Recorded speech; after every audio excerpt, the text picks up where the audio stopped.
Hi, and welcome to Comedy Recapped. Today, we're going to talk about the 1983 American comedy Trading Places, starring Dan Aykroyd, Eddie Murphy, and Jamie Lee Curtis. The movie tells the story of a wealthy broker of commodities and a poor street hustler who unwittingly swap lifestyles. Beware, spoilers ahead. Brokers Randolph and Mortimer Duke are brothers who own a commodities firm, Duke & Duke Commodity Brokers, located in Philadelphia, Pennsylvania. They're arguing about the topic of nature versus nurture and make a wager on an experiment that they decide to conduct.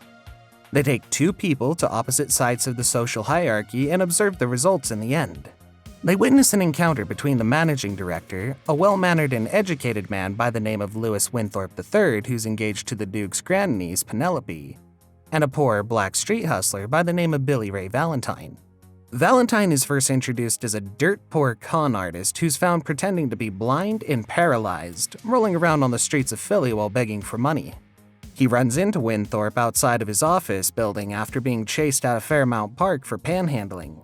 Valentine is arrested after Winthorpe's racist insistence that he suspects a robbery attempt. The Dukes, at this point, decide while overseeing the incident to use these two men in their experiment. They settle for the usual amount on their bet. The plan has just two objectives. Valentine must become successful as an employee for the Dukes, and Louise must become destitute and be branded as a criminal. The next day, Winthorpe attends a meeting at his gentleman's club. Just moments before the meeting, an operative hired by the Dukes, Clarence Beeks, slips money into Winthorpe's coat pocket. He's outed as a thief during the meeting when the cash is found. As a result, he loses his job, his bank accounts are frozen, and he's processed roughly by the police at the station. When Penelope picks him up, he's accosted by a prostitute named Ophelia, who's also been paid to do so by Beeks. Later, Winthorpe is denied entry to his Duke-owned townhome by his long-serving butler, Coleman, who pretends to not recognize Louis. He's informed that his accounts are frozen and his credit cards will be repossessed.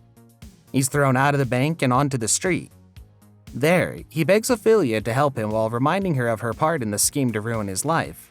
She agrees to help him and let him stay in her apartment until he can pay her back when he turns his luck around.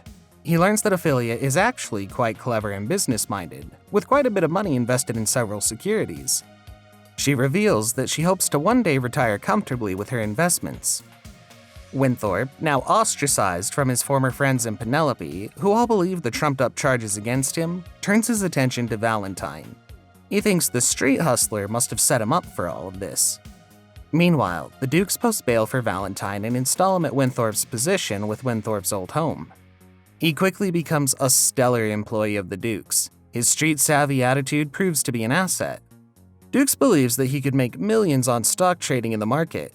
He earns them a hefty amount on the first day, giving them advice on setting the price for pork belly commodities.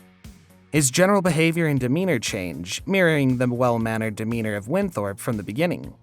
At the Christmas party for the firm, Winthorpe dresses up as Santa and is caught planting drugs in Valentine's desk.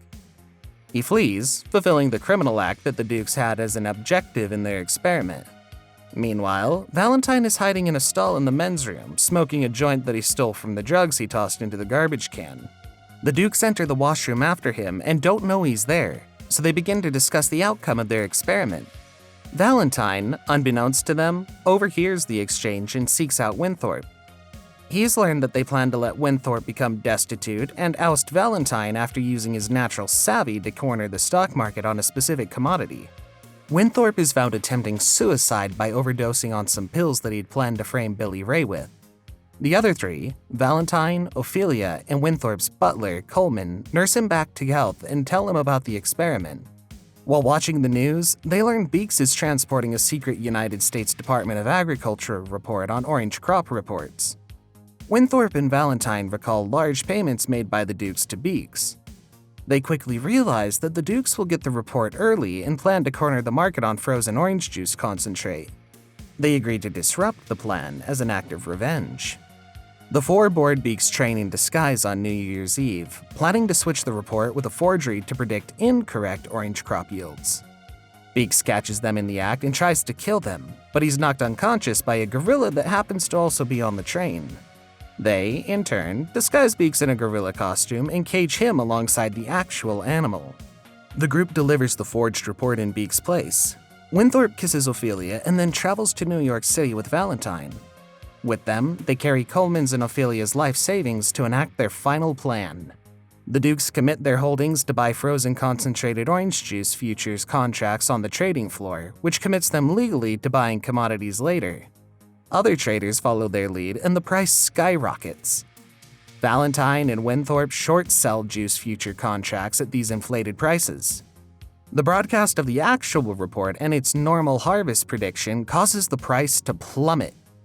Valentine and Winthorpe buy the lower price from everyone except the Dukes, fulfilling the contract short-sold earlier for an immense profit. The closing bell rings, and Valentine and Winthorpe explain to the Dukes that they made a bet on whether they could make themselves rich while also making the Dukes poor. They exchange $1.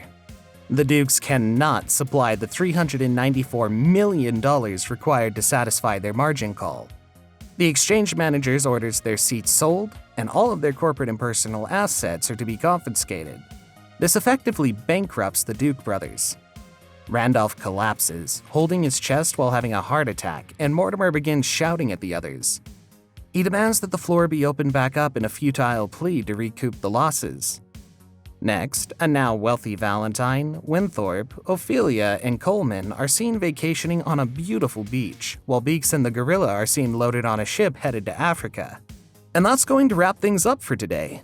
Let us know your thoughts on this one in the comments down below. While you're at it, if you liked the video and want to look into other movies with us, then be sure to like and subscribe to the channel with notifications turned on. That way, you won't miss a single video.